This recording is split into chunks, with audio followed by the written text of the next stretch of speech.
Friends, welcome back to our channel Lavanya ಕಿಚನ್ಗೆ ಸ್ವಾಗತ. ಇವತ್ತಿನ ರೆಸಿಪಿಲಿ ನೋಡಿ ನಾನು ಪುಳಿಯೋಗರೆ ರೆಡಿ ಮಾಡ್ಕೊಂಡಿದ್ದೀನಿ.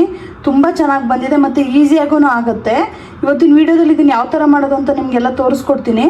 ಬನ್ನಿ ನೋಡ್ಕೊಂಬರೋಣ. ಪುಳಿಯೋಗರೆ ಮಾಡಲಿಕ್ಕೆ ನೋಡಿ ನಾನು 1 ಬೌಲ್ ಅನ್ನ ಯೂಸ್ ಮಾಡ್ತಾ ಇದ್ದೀನಿ. ಉಡಿಯಾಗಿ ಮಾಡಿ ಇಟ್ಕೊಂಡಿದ್ದೀನಿ ಅನ್ನನ. ಸೊ ಇದೊಂದು 2 ಜನಕ್ಕೆ ಆಗೋಷ್ಟು ಅನ್ನ ತೊಗೊಂಡಿದ್ದೀನಿ. ಪುಳಿಯೋಗರೆ ಗೊಜ್ಜು ಮಾಡೋಕ್ಕೆ ಏನೇನು ಇಂಗ್ರೀಡಿಯೆಂಟ್ಸ್ ತೊಗೊಂಡಿದ್ದೀನಿ ಅಂತ ಹೇಳಿದ್ರೆ ನೋಡಿ, ಬೆಳ್ಳುಳ್ಳಿ ಒಂದು 5 ರಿಂದ 6 ಪೀಸ್ ಬೆಳ್ಳುಳ್ಳಿನ ಸಿಪ್ಪೆ ತೆಗೆದು ಕ್ಲೀನ್ ಮಾಡಿ ಇಟ್ಕೊಂಡಿದ್ದೀನಿ. ಸ್ವಲ್ಪ ಸಾಸಿವೆ ತೊಗೊಂಡಿದ್ದೀನಿ ಒಗ್ಗರಣೆಗೆ. ಮತ್ತು ನೋಡಿ ಇಷ್ಟೇಷ್ಟು ಬೆಲ್ಲ ತೊಗೊಂಡಿದ್ದೀನಿ. ಮತ್ತು ಉಪ್ಪು ತೊಗೊಂಡಿದ್ದೀನಿ. ಸ್ವಲ್ಪ ಜೀರಿಗೆ ತೊಗೊಂಡಿದ್ದೀನಿ. ಮತ್ತು ಕೊತ್ತಂಬರಿನ ನೋಡಿ ಸಣ್ಣದಾಗಿ ಹೆಚ್ಚಿಟ್ಕೊಂಡಿದ್ದೀನಿ. ಒಂದು 7 ರಿಂದ 8 ಬ್ಯಾಡಗಿ ಮೆಣಸಿನ್ಕಾಯಿನ ಕಟ್ ಮಾಡಿ ಇಟ್ಕೊಂಡಿದ್ದೀನಿ. ಮತ್ತು ಸ್ವಲ್ಪ ಕಡಲೆಬೇಳೆ ಹಾಕ್ಕೊಂಡಿದ್ದೀನಿ. ಮತ್ತು ಸ್ವಲ್ಪ ಒಗ್ಗರಣೆಗೆ ಕರಿಬೇವನ್ನೆಲ್ಲ ತೊಗೊಂಡಿದ್ದೀನಿ. ಸ್ವಲ್ಪ 3/4 ಕಪ್ಪಷ್ಟು ಪುಳಿಯೋಗರೆ ಪೌಡರ್ ತೊಗೊಂಡಿದ್ದೀನಿ. ನೋಡಿ ಒಂದಿಷ್ಟು ನೆರಗಡಲೆ ಬೀಜ ತೊಗೊಂಡಿದ್ದೀನಿ. ಸ್ವಲ್ಪ ಉದ್ದಿನಬೇಳೆ ತೊಗೊಂಡಿದ್ದೀನಿ. ಮತ್ತು ಹುಣಸೆಹಣ್ಣ ನೋಡಿ ನೀಟಾಗಿ ಸೋರಿಸಿ ಕ್ಲೀನ್ ಮಾಡಿ ಇಟ್ಕೊಂಡಿದ್ದೀನಿ. ಸ್ವಲ್ಪ ಇದು ಗಟ್ಟಿ ಅನ್ನಂಗೆ ಮಾಡ್ಕೊಳ್ಳಿ ರಸನ, ಅವಾಗ ಚೆನ್ನಾಗಿ ಬರುತ್ತೆ. ಈಗ ಒಗ್ಗರಣೆಗೆಲ್ಲ ರೆಡಿ ಮಾಡ್ಕೋಬೇಕು, ಯಾವ ಥರ ಅಂತ ತೋರಿಸ್ಕೊಡ್ತೀನಿ. ಇಲ್ಲಿಗೆ ನೋಡಿ ಬಾಣಲಿ ಬಿಸಿ ಆದ ನಂತರ ಎಣ್ಣೆ ಹಾಕೊಳ್ಳೋಣ.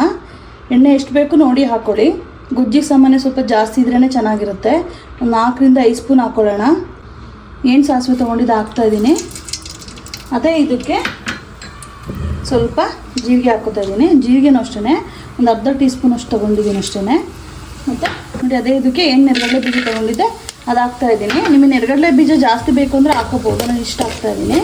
ಇದು ನೀಟಾಗಿ ಸ್ವಲ್ಪ ಫ್ರೈ ಆಗಲಿ. ಇದು ನೋಡಿ ನೆರಗಡಲೆ ಬೀಜ ಸ್ವಲ್ಪ ಫ್ರೈ ಆದ ನಂತರ ಕಡಲೆಬೇಳೆ ಏನು ತೊಗೊಂಡಿದ್ದೆ ಹಾಕ್ತಾಯಿದ್ದೀನಿ. ಸ್ವಲ್ಪ ಅದು ಫ್ರೈ ಮಾಡ್ಕೊಂಡು ಕಡಲೆಬೇಳೆ ಹಾಕೋಬೇಕು, ಇಲ್ಲಾಂದರೆ ಕಡಲೆಬೇಳೆ ಬೇಗ ಫ್ರೈ ಆಗುತ್ತೆ, ನೆರಗಡಲೆ ಬೀಜ ಆಗಿರಲ್ಲ. ನೋಡಿ ಇದು ಆದ ತಕ್ಷಣ ಸ್ವಲ್ಪ ಏನು ಉದ್ದಿನಬೇಳೆ ತೊಗೊಂಡಿದ್ದೆ ಇದನ್ನು ಹಾಕೊಳ್ಳೋಣ. ಇವಾಗ ಉದ್ದಿನಬೇಳೆನೂ ಹಾಕಿದ್ರೆ ಚೆನ್ನಾಗಿರುತ್ತೆ, ಕೆಲವರು ಹಾಕಲ್ಲ. ಇದನ್ನು ಹಾಕೊಳ್ಳಿ, ತುಂಬ ಚೆನ್ನಾಗಿ ಬರುತ್ತೆ. ಇದೆಲ್ಲ ಫ್ರೈ ಆಗಿದೆ. ಅದೇ ಇದಕ್ಕೆ ಏನು ಬೆಳ್ಳುಳ್ಳಿ ತೊಗೊಂಡಿದ್ದೆ ಹಾಕ್ತಾ ಇದ್ದೀನಿ. ಪುಳಿಯೋಗರೆಗೆ ಬೆಳ್ಳುಳ್ಳಿ ಹಾಕಿದ್ರೆ ಒಂದು ಚೆನ್ನಾಗಿರುತ್ತೆ, ಅದೊಂದು ಫ್ಲೇವರ್ ಕೊಡುತ್ತೆ. ಇದು ಸ್ವಲ್ಪ ಫ್ರೈ ಮಾಡ್ಕೊಳ್ಳೋಣ. ಅದೇ ಇದಕ್ಕೆ ನೋಡಿ ಕರಿಬೇವಿನ ಸೊಪ್ಪು ತೊಗೊಂಡಿದ್ನಲ್ಲ ಇದನ್ನು ಹಾಕ್ತಾ ಇದ್ದೀನಿ. ನೋಡಿ ಇದೆಲ್ಲ ಸ್ವಲ್ಪ ಫ್ರೈ ಮಾಡಿಕೊಂಡು ನಂತರ ಒಣಮೆಣ್ಸಿನ್ಕಾಯಿ ಏನು ತೊಗೊಂಡಿದ್ದೆ ಇದನ್ನು ಹಾಕೋತಾ ಇದ್ದೀನಿ. ಇದು ಜಾಸ್ತಿ ಖಾರ ಬರೋಲ್ಲ, ನಾನು ಗುಂಟೂರು ಮೆಣಸಿನ್ಕಾಯಿ ಯೂಸ್ ಮಾಡ್ತಾ ಇದ್ದೀನಿ. ಇದನ್ನು ಒಂದು 1 ರಿಂದ 2 ನಿಮಿಷ ಫ್ರೈ ಮಾಡ್ಕೋಬೇಕು. ಕಮ್ಮಿ ಫ್ಲೇಮಲ್ಲೇ ಮಾಡ್ಕೊಳ್ಳಿ, ಒತ್ತಿಬಿಡತ್ತೆ. ಇಲ್ಲ ಅಂದರೆ ನೋಡಿ ಮೆಣಸಿನ್ಕಾಯಿ ಎಲ್ಲ ಆಗಿದೆ. ಇದಕ್ಕೆ ಏನು ಹುಣಸೆ ರಸ ತೊಗೊಂಡಿದ್ದು ಅದನ್ನು ಹಾಕ್ತಾಯಿದ್ದೀನಿ. ನೋಡಿ ಹುಣಸೆ ರಸನ ನೀವು ಯಾವಾಗಲೂ ತೆಳು ಮಾಡ್ಕೊಳಕ್ಕೆ ಹೋಗಬೇಡಿ. ಅದು ಗಟ್ಟಿ ಇದ್ರೇ ಮಸಾಲೆ ಎಲ್ಲ ಬೇಗ ಹಿಡಿದು ಬೇಗ ಗಟ್ಟಿ ಆಗುತ್ತೆ.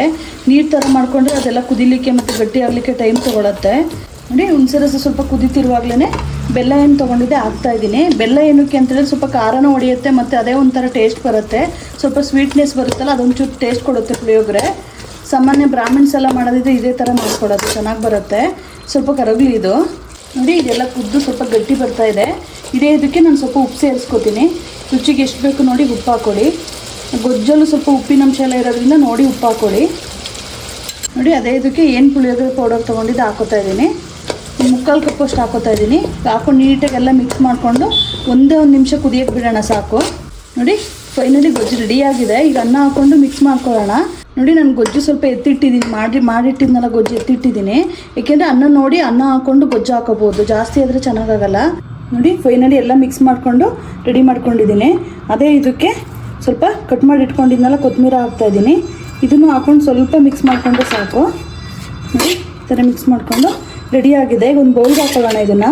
ನೋಡಿ ಫೈನಲಿ ಒಂದು ಪ್ಲೇಟ್ಗೆ ಹಾಕೋತಾ ಇದ್ದೀನಿ ಪುಳಿಯೋಗರೆನ. ನೋಡಿ ತುಂಬ ಚೆನ್ನಾಗಿ ಬಂದಿದೆ.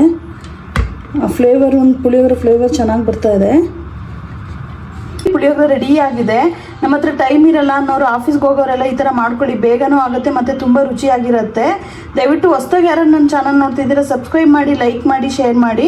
ಮಾಡ್ಕೊಂಡು ಯಾವ ಥರ ಇತ್ತು ಅಂತೇಳಿ ನನಗೆ ಕಮೆಂಟ್ಸ್ ಮಾಡಿ ತಿಳಿಸಿ. ಇದೇ ಥರ ನನ್ನ ವೀಡಿಯೋನ ವಾಚ್ ಮಾಡ್ತಾ ಇರಿ. ಇಷ್ಟೊತ್ತು ವೀಡಿಯೋ ವಾಚ್ ಮಾಡಿದ್ದಕ್ಕೆ ಧನ್ಯವಾದಗಳು.